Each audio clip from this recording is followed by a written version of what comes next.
Shalom kekasih Kristus, bagaimana kabarnya? Saya berharap kita semua dalam keadaan sehat, bahagia, dan penuh dengan damai sejahtera. Mari kita jaga kesehatan dan tetap dalam sukacita Tuhan. Hari ini saya menginginkan agar kita terus melekat dalam Tuhan sehingga semakin mengenal Yesus Kristus adalah Tuhan. Mari kita berdoa. Tuhan, terima kasih buat kesempatan yang indah pada hari ini. Kami kembali diisi dengan kebenaran firman-Mu. Berbicaralah Tuhan melalui hamba-Mu, melalui renungan yang akan disampaikan pada hari ini. Biarlah firman yang disampaikan merupakan isi hati-Mu secara khusus untuk kehidupan kami, sehingga kami semakin mengenal Tuhan kami yang adalah Mesias, yaitu Tuhan yang menyelamatkan. Bapa Surgawi, kami mau menyiapkan hati dan pikiran kami untuk terus dibenahi dengan firman-Mu. Biarlah firman yang disampaikan tertanam di tanah hati kami yang baik, dan kami menjadi pribadi-pribadi yang semakin mengerti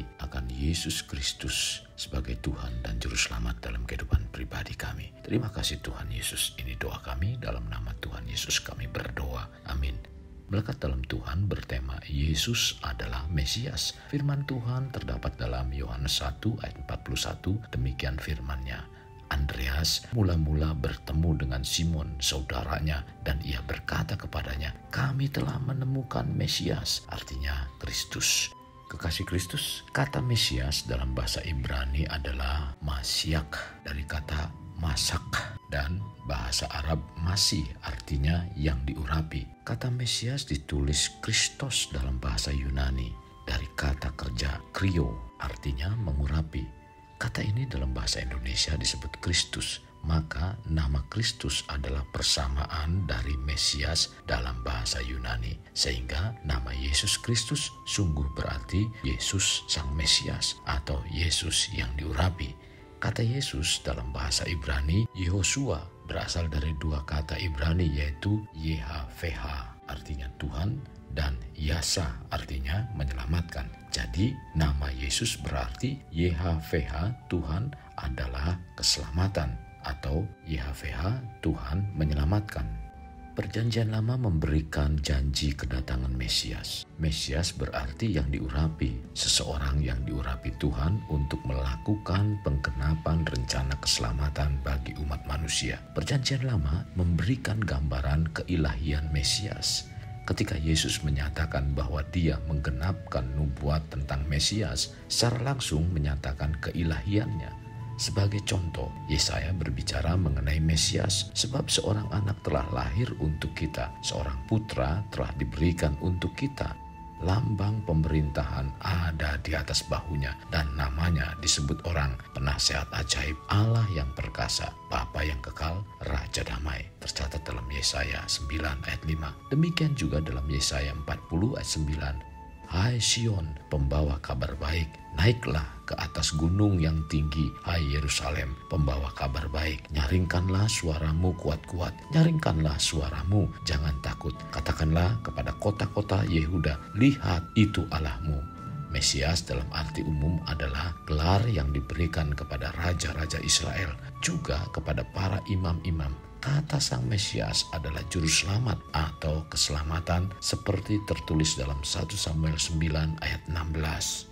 Kekasih, tentang yang diurapi adalah dasar dari gelar Mesias, tetapi penggunaannya dalam Perjanjian Lama adalah umum, terutama bagi raja-raja yang diurapi oleh Allah, misalnya Saul dalam 1 Samuel 24 ayat 6-7. Di sini ditekankan bahwa Kores diangkat dan diperlengkapi untuk tugas yang agung dan mengalahkan raja-raja. Pada konteks ayat dalam Yesaya 45 ayat 1 tersebut, urapan itu diberikan kepada orang-orang yang dipilih Allah untuk melakukan penyelamatan bagi umat Allah. Sebagaimana juga dalam ayat ini, Mazmur 2 ayat 2, raja-raja dunia bersiap-siap dan para pembesar bermufakat bersama-sama melawan Tuhan dan yang diurapinya. Namun Sang Mesias, yaitu Juru Selamat sejati yang dijanjikan, bukanlah Raja Kores ataupun raja-raja Israel yang sudah ada. Mesias yang dinubuatkan dalam Alkitab jelas seorang yang lahir dari kalangan Israel sendiri yang kebesarannya melebihi Daud, di mana dalam nubuatan yang dituliskannya ini Daud menyebut dia adalah tuannya. Mazmur 110 ayat 1, Mazmur Daud, demikian firman Tuhan kepada Tuanku, duduklah di sebelah kananku sampai ku buat musuh-musuhmu menjadi tumpuan kakimu. Mesias atau Al-Masih adalah juru selamat dijanjikan dalam Alkitab. Mesias dituliskan menjadi penguasa. Mesias itu menjadi raja dan anak, artinya keturunan Daud. Maka kedua istilah ini digunakan juga sebagai gelar atau sebutan juga untuk Yesus. Identitas Tuhan Yesus sebagai seorang Mesias jelas terlihat di Lukas 4 ayat 16-21 ketika Tuhan Yesus mengutip kitab Yesaya dan mengamini bahwa dia adalah seorang Mesias. Yang dicatat dalam Yesaya 61 ayat 1-2. Roh Tuhan Allah ada padaku, oleh karena Tuhan telah mengurapi aku. Ia telah mengutus aku untuk menyampaikan kabar baik kepada orang-orang sengsara dan merawat orang-orang yang remuk hati, untuk memberitakan pembebasan kepada orang-orang tawanan dan kepada orang-orang yang terkurung kelepasan dari penjara, untuk memberitakan tahun rahmat Tuhan dan hari pembalasan Allah kita, untuk menghibur semua orang berkabung. Ketika Tuhan Yesus membaca dari Yesaya 61 ayat 1-2 dalam rumah ibadat di Nazaret, dia mengatakan, pada hari ini genaplah nas ini sewaktu kamu mendengarnya. Tercatat di Lukas 4 ayat 18-21. Dalam Lukas 7 ayat 22, Yesus dengan secara tidak langsung menunjukkan dirinya adalah Mesias. Namun, Yesus mengajar murid-muridnya untuk mempercayai bahwa dialah Mesias atau Kristus, artinya Raja yang diurapi, yang datang dari Allah. Kekasih, sangatlah jelas bahwa Yesus mengajar murid-muridnya untuk mempercayai bahwa dialah Mesias atau Kristus yang datang dari Allah. Tetapi karena banyaknya salah dalam pemahaman tentang kemesiasan Yesus dari antara orang Yahudi, tercatat dalam Yohanes 6 ayat 15, maka ia melarang keras membicarakan kemesiasannya di muka umum. Tercatat dalam Markus 9 ayat 7-9, Matius 16 ayat 20, pasal 17 ayat 9. Baru sesudah ia menyelesaikan misi pelayanannya untuk menderita di kayu salib, ia mengumumkan secara terbuka perannya sebagai Raja, sebagai Mesias. Saat ia dieluk-elukan memasuki Yerusalem, tercatat dalam Matius 21 ayat 1-11, Markus 11 ayat 1-8, Lukas 19 ayat 1-48, Yohanes 12 ayat 12-50.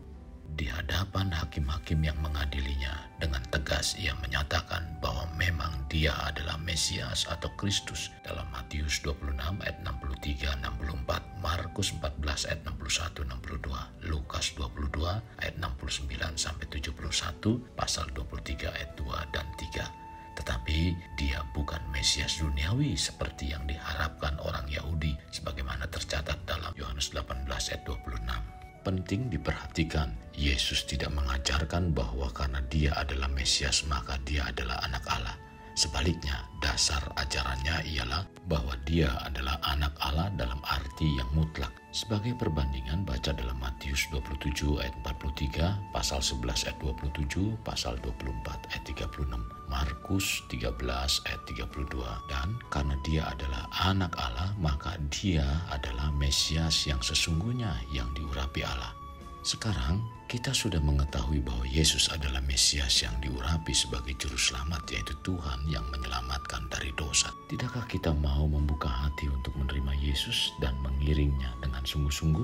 Kekasih Kristus, mari bawa hidup kita menjadi pribadi yang dapat memerdekakan orang dari belenggu kehidupan, layaknya terang yang menerangi kegelapan. Karena itulah yang Tuhan inginkan pada kita sebagai warga kerajaan Allah. Mari kita berdoa. Tuhan Yesus, terima kasih buat hari yang begitu indah dalam kehidupan kami, di mana firman-Mu menjelaskan, memberikan satu kebenaran dalam kehidupan kami yang menyatakan bahwa Yesus adalah Mesias, yaitu Raja yang diurapi, yaitu Tuhan yang menyelamatkan. Tuhan, kami mengucap syukur buat kebenaran firman Tuhan hari ini. Hari ini Tuhan, kami mengundang kembali Yesus untuk hadir di dalam kehidupan kami. Bapa Surgawi, terima kasih. Saat ini kami mau mengundang Yesus, Tuhan Yesus sebagai Juru Selamat. Hadirlah kembali dalam kehidupan kami untuk memerintah, memberikan arahan dalam kehidupan kami. Bahwa Engkaulah Mesias yang benar, Mesias yang Tuhan sediakan bagi kami sebagai Tuhan dan Juru Selamat. Maka dari itu kami buka hati kami untuk menerima Engkau, dan bahkan kami meyakini bahwa Yesus menjelma menjadi manusia untuk menyelamatkan kehidupan kami. Kami bersyukur Tuhan, terima kasih. Kami sebagai umat-Mu yang sudah ditebus oleh Engkau, kami juga Tuhan mau berdoa, biarlah kami mau menjadi anak-anak-Mu yang semakin setia di dalam Engkau. Terima kasih Tuhan Yesus. Ini doa dan permohonan kami dalam nama Tuhan Yesus kami berdoa. Amin. Kasih Kristus, mari kita kedahkan kedua tangan kita. Terimalah anugerah berkat dari Allah Bapa, kasih sayang daripada Yesus Kristus, dan persekutuan dengan Roh Kudus yang memberkati, melindungi, dan menyinari engkau dengan wajah-Nya, serta memberi engkau kasih karunia di mana Tuhan menghadapkan wajah-Nya kepadamu dan memberi engkau damai sejahtera. Tuhan juga mencurahkan berkat secara rohani, berkat secara jasmani, dan berkat secara ekonomi, di mana berkat Abraham, berkat Ishak, berkat Yakub dicurahkan dan dilimpahkan dari saat sekarang sampai Maranatha tiba, dalam nama Tuhan Yesus. Amin. Sampai jumpa di renungan berikutnya. Tuhan Yesus memberkati. Jangan lupa like, share, dan subscribe.